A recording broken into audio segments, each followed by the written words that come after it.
오늘 목요일 새벽에 만나는 하나님 오신 여러분들을 환영하고 축복합니다. 같이 기도하겠습니다. 좋으신 하나님 감사합니다. 하나님의 은혜로 새날을 맞이합니다.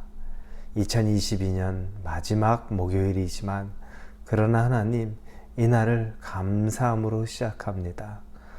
그동안 생각해보니 하나님이 베풀어 주신 수많은 날들과 수많은 일들이 있었음에도 불구하고 얼마나 감사에 인색했는지 모릅니다.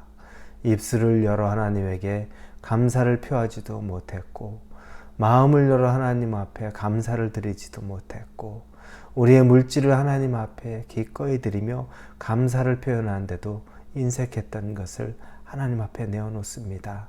하나님, 모든 것이 은혜고 모든 것이 감사의 제목임을 고백합니다. 우리의 삶에서 어떠한 영역이라도 불평과 불만과 걱정과 염려가 우리를 사로잡지 못하게 하여 주시고 하나님 한 분으로 충분히 기뻐하고 만족하고 즐거워하며 살게 하여 주시옵소서. 예수님의 이름으로 기도합니다. 아멘. 오늘 말씀은 마태복음 26장입니다. 마태복음 26장 31절에서 35절까지의 말씀입니다. 마태복음 26장 31절부터 35절까지의 말씀 우리 같이 읽겠습니다. 그때 예수께서 제자들에게 이르시되 오늘 밤에 너희가 다 나를 버리리라 기록된 바 내가 목자를 치리니 양의 떼가 흩어지리라 하였느니라. 그러나 내가 살아난 후에 너희보다 먼저 갈릴리로 가리라.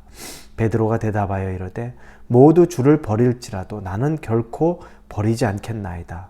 예수께서 이르시되 내가 진실로 내게 이르노니 오늘 밤 닭 울기 전에 내가 3번 나를 부인하리라. 베드로가 이르되 내가 주와 함께 죽을지언정 주를 부인하지 않겠나이다 하고 모든 제자도 그와 같이 말하니라. 아멘. 지금도 여전히 예수님이 제자들과 마지막 만찬의 시간을 갖습니다. 예수님은 어제 본문에서 마지막 만찬 자리에서 자신의 제자 중에 한 명이 자신을 팔 것이라고 말했습니다. 가룟 유다가 예수를 은 30세겔에 팔 것을 예수님이 예언하셨습니다. 그 이야기를 들은 많은 다른 제자들이 근심하였다고 나옵니다.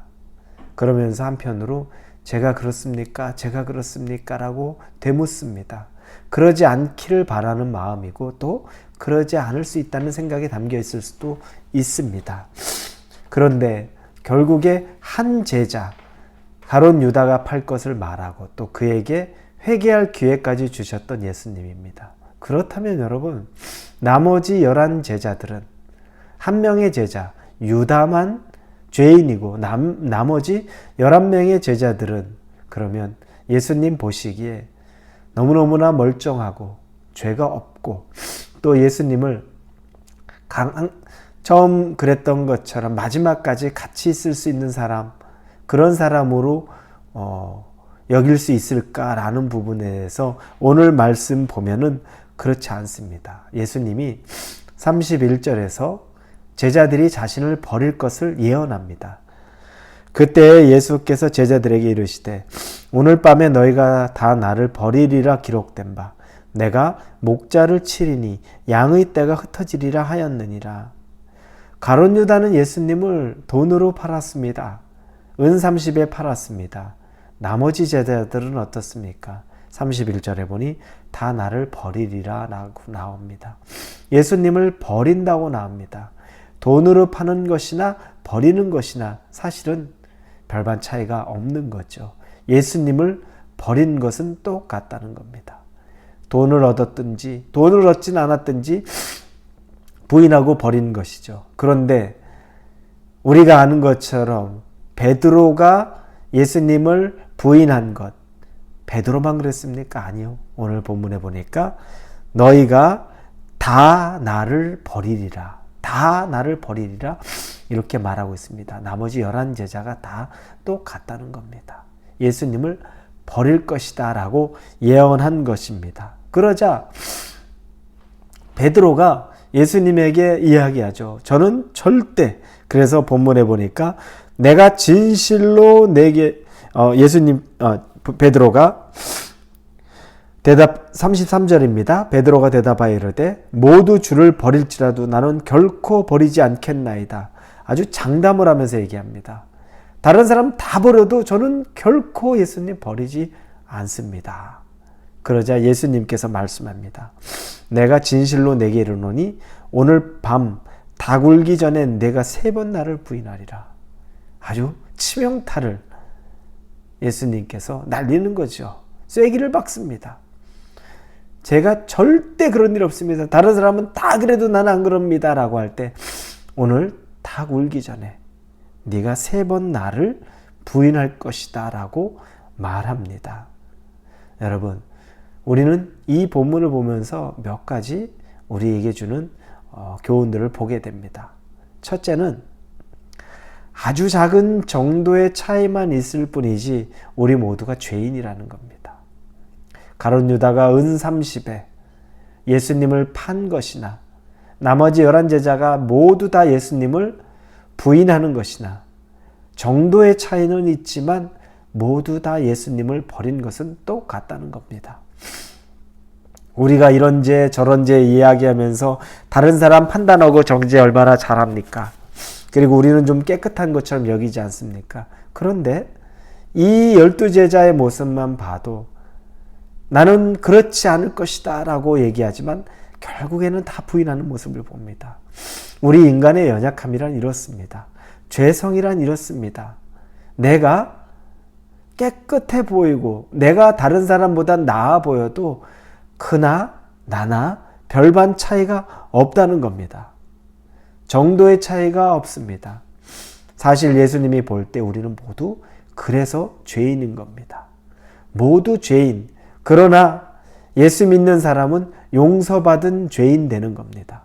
용서받았지만 여전히 죄인인 거죠. 용서받은 죄인. 아직 예수님 믿지 않은 사람, 그냥 죄인에 불과한 거. 우리가 여기서 누가 더 크냐 작냐를 논할 가치가 별로 없다는 겁니다. 겸손할 수밖에 없죠. 내 죄성을 그대로 인정할 수밖에 없죠. 그러면서 예수님 앞에서 정말 나는 죄인입니다라고 고백할 수밖에 없는 것이 바로 우리라는 겁니다. 가룟 유다만 주목했는데 예수님은 11제자에게도 다 나를 버리리라 라고 말합니다. 다 나를 버릴 것이다 라고 이야기하는 것입니다. 그리고 두 번째는 인간이 장담할 것은 아무것도 없다는 겁니다.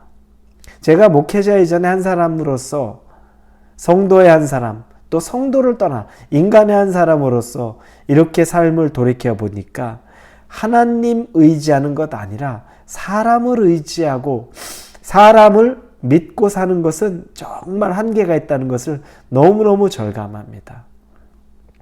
사람은 정말 의지의 대상이 못 됩니다. 나를 책임져 줄 수 없습니다.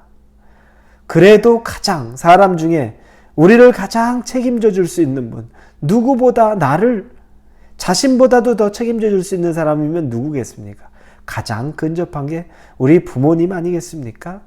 그런데 돌이켜보니 우리 부모님이 대부분은 우리보다 먼저 이 세상을 떠납니다. 많은 경우가 그렇습니다.